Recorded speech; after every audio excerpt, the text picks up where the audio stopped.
Kausapin muna natin yung nag-first overall. Mga hawak nilang linyada, galing Bio Pigeons.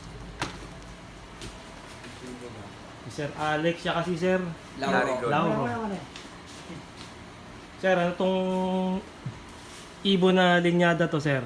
Bali, ano to eh. Ang magulang to, two-line cross, Pujoka sa Vandenbroek. Oo. Tapos ang tatay, galing kay Brad Larry na nakuha sa Biopigeon Research na Becker.